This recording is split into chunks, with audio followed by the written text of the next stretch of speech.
SG Consultancy Services. Study MBBS in Russia, Philippines, Uzbekistan. So నేనే ఉన్నాను sir. Morning వస్తే evening అవుతుంది వెళ్ళే వరకు. ఏదైనా కొంచెం తినేసి పడుకుందామా అనిపిస్తూ ఉంటుంది. ఎక్సర్సైజ్ చెయ్యాలి, లేకపోతే మార్నింగ్ లేవాలనేది అనిపించదు.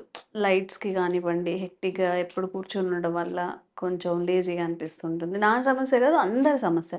ఎక్కువగా కూర్చొని చేసే జాబ్‌లో అయితే అసలు లేచి వెళ్లి వాటర్ తాగాలన్నా గాని బద్ధకంగా ఉంటుంది వాళ్ళకి. మరి ఎక్సర్సైజ్ చేయమంటే అస్సలు చెయ్యరు అలాంటి వాళ్ళు. ఎక్సర్సైజే లేకుండా మనం తగ్గొచ్చా? నిజంగా ఇది పాసిబుల్ అవుతుందా? అత్యాస అంటారా? లేదమ్మా. మనసుంటే మార్గం ఉందమ్మా. ఆ! సో, మంచి ప్రశ్న అడిగారమ్మా. హ్మ్. చాలా మందిలో మనసులో ఏమో కుతూహలం ఉంటుంది గానీ, శరీరం సహకరించదు. అదే విధంగా మనసు సహకరించదు. అంటే హ్మ్. పరిస్థితులు అలా ఉంటాయమ్మా. హ్మ్. యాక్చువల్‌గా ఏంటంటే, బరువుగా ఉన్నటువంటి ఒక వ్యక్తి బరువు తగ్గాలంటే ఆశించిన స్థాయిలో నార్మల్‌కు అంటే అతను ఉన్న ఆ యొక్క ఎత్తుకి, వయస్సుకు తగినటువంటి బరువు ఉండాలంటే హ్మ్.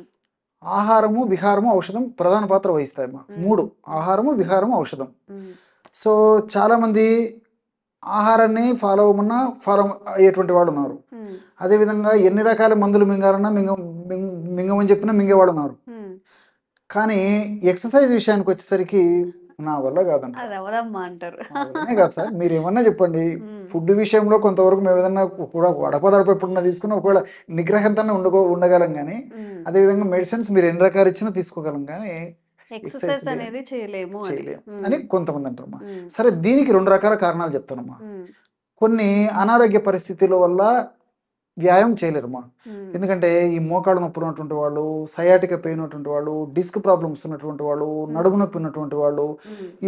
ఇట్లాంటి ప్రాబ్లమ్స్ అయినటువంటి వాళ్ళు సలహా ఇవ్వడం సులభం గానీ, మరి ఆచరణకు సాధ్యం కాదమ్మా. అవును. సో, ఈ మెడ నొప్పులుంటాయి. నడిచేటప్పుడు మరి అట్లా ఇట్లా కదలాల్సొస్తుంది. సో, హ్మ్. ఈ కొంచెం డిస్కంఫర్ట్‌గా ఉండేటువంటి పరిస్థితి ఏర్పడుతుంది కాబట్టి, హ్మ్. అలాంటి పరిస్థితుల్లో వాళ్ళకు సలహా ఇచ్చినా పాటించలేరమ్మా. హ్మ్. అదొకటి. అదొక అనారోగ్య సమస్య. అటువంటి హ్మ్. అనారోగ్య సమస్యలున్నప్పుడు. హ్మ్. రెండోదేంటంటే, కుటుంబ పరిస్థితుల నేపథ్యం అమ్మా. ఆ! ఇంట్లో చిన్న పిల్లలుంటారు. ముఖ్యంగా ఆడవాళ్ళ గురించి చెప్తాను చూడమ్మా. అవును. ఇంట్లో చిన్న పిల్లలుంటారు. హ్మ్. అదేవిధంగా పెద్దవాళ్ళని చూసుకోవాల్సిన పరిస్థితి ఆడవాళ్ళకుంటుంది. హ్మ్. సో, బెడ్ రిడన్ పేషెంట్స్ ఉంటారు. లేకపోతే అవును. అనారోగ్యంగా ఉన్నటువంటి పెద్దవాళ్ళు, ముసలి వాళ్ళు, వయసొచ్చినటువంటి వాళ్ళుంటారు. సో, వాళ్ళకు అన్ని రకాల సదుపాయాలు కలుగజేయాలంటే మరి ఇంట్లో ఆడవాళ్ళుండి ఏదో చేస్తుంటే కదమ్మా టయానికి. అవును. సో, టైం తప్పితే మళ్ళా వాకింగ్‌కి దానికి వీలు పడదు వాళ్ళకు. ఏమన్నా హ్మ్. వాకింగ్ అంటే ఉదయం, సాయంత్రమే జనరల్‌గా వాకింగు. ఉదయం చాలా బిజీ షెడ్యూల్స్ ఉంటాయి. తర్వాత ఈవినింగ్ బిజీ షెడ్యూల్స్ ఉంటాయి.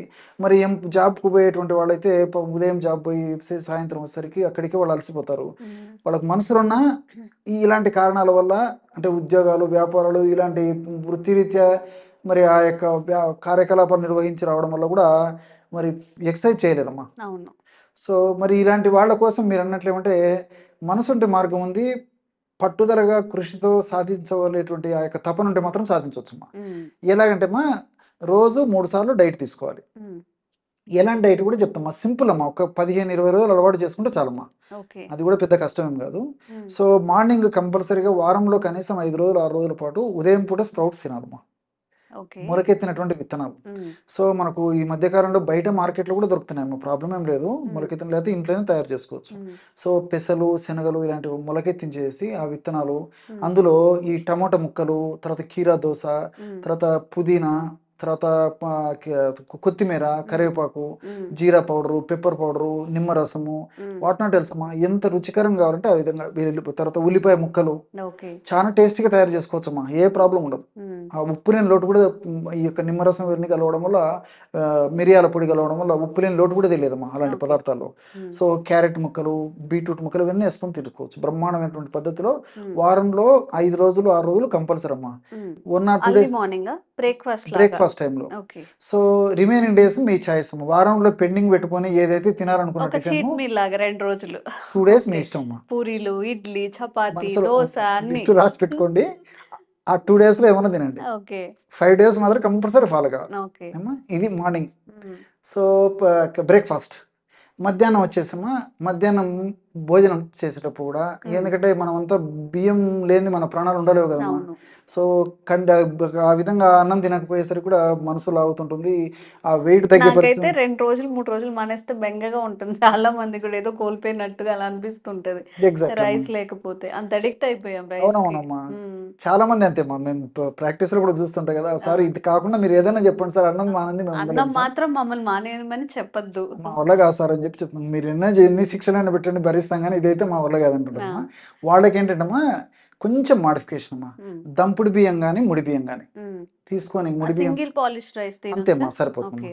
సో ప్రిఫరబుల్లీ అది చాలా మంచిది. సో బియ్యంతో అన్నం చేసేసుకొని అప్పుడు కూడా ఈ కూరలు తర్వాత ఈ పప్పు ఇవన్నీ చేసుకోవచ్చు మా, చేసుకొని మజ్జిగ ఇవన్నీ చేసుకొని బాగా తృప్తికరంగా తీసుకోవచ్చు. అప్పుడు కూడా ఏంటంటే రైస్ తక్కువ ఉండాలమ్మా, ప్రమాణము కర్రీస్ ఎక్కువ ఉండాలి. ఆ కర్రీస్ చేసుకుంటప్పుడు కూడా సాల్ట్ ఊరికే జస్ట్ టేస్ట్ కోసం వేసుకోవాల్సిందే కానీ తగ్గించుకోవాలి, అంతే రోజువారీ తినే దాని మీద తగ్గించాలమ్మా. అది కూడా కొన్నాళ్ళకు అలవాటు. నిమ్మరసము తర్వాత ఈ పెప్పర్ వేస్తే ఉప్పు లేని దోషం కూడా పోతుందమ్మా. ఉదాహరణకు ముఖ్యంగా ఈ పప్పు ఇలాంటి కూరలు చేసేటప్పుడు ఈ మునగాకు ఇలాంటివి చేసేటప్పుడు అయితే కొంచెం ఉప్పు లేని దోషం అసలు కూడా ఉండదమ్మా. మునగ ఉప్పు నీళ్ళ దోషమా? ఉప్పు అమ్మా, ఇప్పుడు మనకు ఉప్పు లేని టేస్ట్ రాదు కదమ్మా. సో మునగాకు ఇలాంటి వాటితో వండినప్పుడు ఏమంటే మనం ఉప్పు కలపోయినా ఆ టేస్ట్ వస్తుందమ్మా. మనం నిమ్మరసము తర్వాత మిరియాల పొడి వేస్తాం కాబట్టి. సో ఆ విధంగా రైస్ తగ్గించుకొని కూరలు ఎక్కువ కలుపుకొని తినేసేసి మధ్యాహ్నం పెరుగు కానీ మజ్జిగ కానీ తినేసేయచ్చు, అయిపోయింది. ఈవినింగ్ వచ్చేసామా. సో వీలైనంత వరకు అర్లీగా డిన్నర్ తీసుకోవాలి. డిన్నర్ కూడా ఎలా ఉండాలమ్మా, ఈ డ్రై నట్స్ అమ్మా, అంటే ఇప్పుడు పుచ్చకాయ గింజలు, తర్వాత గుమ్మడి, దోస విత్తనాలు, తర్వాత ఇలాంటివన్నీ చిన్న సన్ఫ్లవర్ పొద్దుతిరుగుడు విత్తనాలు, ఇవన్నీ ఒక హాఫ్ టీ స్పూన్ అలా తీసుకొని ఒక 7-8 గంటలు నానబెట్టేదమ్మా. మధ్యాహ్నం నానబెట్టినా లేదా 10-11 ఆ టైం నానబెట్టేసి ఈవినింగ్ అంతా బాగా నానిపోయింటాయమ్మా. అవిన్ను తర్వాత సీజనల్ ఫ్రూట్స్ కూడా మనకు ఏవి దొరుకుతాయి, ముఖ్యంగా మాత్రం యాపిల్, తర్వాత జామ, వీలైతే జామ దొరికిన రోజులు జామ తీసుకోవచ్చు, యాపిల్ దొరికిన రోజు యాపిల్ తీసుకోవచ్చు. అదేవిధంగా కమల, బత్తాయి ఇలాంటి పళ్ళు తీసుకొని, తర్వాత ఒకటి మల్టీగ్రెయిన్ రోటీ పుల్కా, సో మల్టీ మిల్లెట్ కానీ మల్టీగ్రెయిన్ కానీ ఆ పుల్కా తయారు చేసుకొని అందులో కూడా దాదాపు ఒక 1/2 కిలో 1/2 కిలో ఆ వెజిటబుల్ కూరమ్మా, లీఫీ వెజిటబుల్ కానీ నాన్ లీఫీ వెజిటబుల్ కానీ కూర రెండు కలిపి కానీ అమ్మా. సో ఆకుకూరలతో చేసింది కానీ కూరగాయలతో చేసింది కానీ రెండు కలిపి కానీ ఇంచుమించు దాదాపు 1/2 కిలో నుంచి 1/2 కిలో కూర చేసుకోవాలమ్మా. అక్కడ కూడా బాగా గుర్తుపెట్టాల్సింది. సో సర్వసాధారణంగా మనం ఏం చేస్తామంటమ్మా, ఈ చపాతీలు రోటీలు తీసుకున్నప్పుడు కూర తక్కువ తీసుకుంటుంటాము, అన్నం కూడా అంతేమ్మా. సో అన్నం ఎక్కువ తీసుకుంటాం, కూర తక్కువ చేసుకుంటాం. ఇక్కడ రివర్స్ చేసుకోవాలమ్మా. సో ఈ కూరను చపాతీని నంచుకున్నట్లు చపాతీని కూరలాగా భావించేసేసి కూర తీసుకొని చపాతీ నంచుకొని తిన్నట్లు తినాలమ్మా. సో అలా తినేసేసి ఏదైనా సలాడ్స్ అవి తీసుకున్నా సరిపోతుందమ్మా. సో ఈ విధంగా ఈవినింగ్ డిన్నర్ పూర్తి చేసేయాలి. ఈ పద్ధతిలో రోజు 3 సార్లు ఆహారం తీసుకుంటూ ఏమో క్షేమదాయకమైనటువంటి సింపుల్ రెమెడీ చెప్తానమ్మా. చాలా సింపుల్, చాలా చీపు, చాలా ఎఫెక్టివ్గా పనిచేస్తుంది. ఎలాగంటే ఈ 3 పూట్ల ఆహారం తీసుకుంటే ముందమ్మా ఒక 10 నిమిషాలు లేదా 15 నిమిషాల ముందు 1 కప్పు గోరువెచ్చని నీళ్ళలో ఒక 5 ml నిమ్మకాయ రసం, నిమ్మకాయలు మన ఇంట్లో ప్రతి ఇంట్లో ఉండేటివి కదమ్మా, ఎక్కడికైనా మనం తీసుకుపోవచ్చమ్మా, ఎక్కడికైనా వెళ్ళినా. సో నిమ్మకాయ రసం 1 స్పూను, అదేవిధంగా యాపిల్ సైడర్ వినేగర్ అని చెప్పేసి దొరుకుతుందమ్మా. ఈ మధ్య వరల్డ్ వైడ్ గా చాలా దానికి క్రేజ్ వచ్చింది, వెయిట్ లాస్ అయ్యేదానికి చాలా బాగా ఉపయోగపడుతుంది అని చెప్పేసి. యాపిల్ సైడర్ వినేగర్ అదొక 5 ml, తేనె 5 ml, morning, afternoon, night, before food 10-15 minutes ముందు తీసుకోవాలి. 3 పూట్ల తీసుకోవాలా? ఈ విధంగా తీసుకోవడం వల్ల ఏమైందంటే బ్రహ్మాండమైన మార్పు వస్తుందమ్మా. మీరు ఏ ప్రశ్న అయితే నన్ను వేశారో, అంటే ఎక్సర్సైజ్ లేకుండా వెయిట్ తగ్గడానికి మార్గాలు ఏ విధంగా అయితే అడిగారో అదే పద్ధతిలో నేను చెప్పినటువంటి పద్ధతిలో ఫాలో కావడం వల్ల without exercise gradual weight loss వచ్చేస్తారమ్మా. ఆరోగ్యకరమైనటువంటి వెయిట్ లాస్, అది కూడా అది అనారోగ్యకరమైనటువంటి వెయిట్ లాస్ కాదనమాట.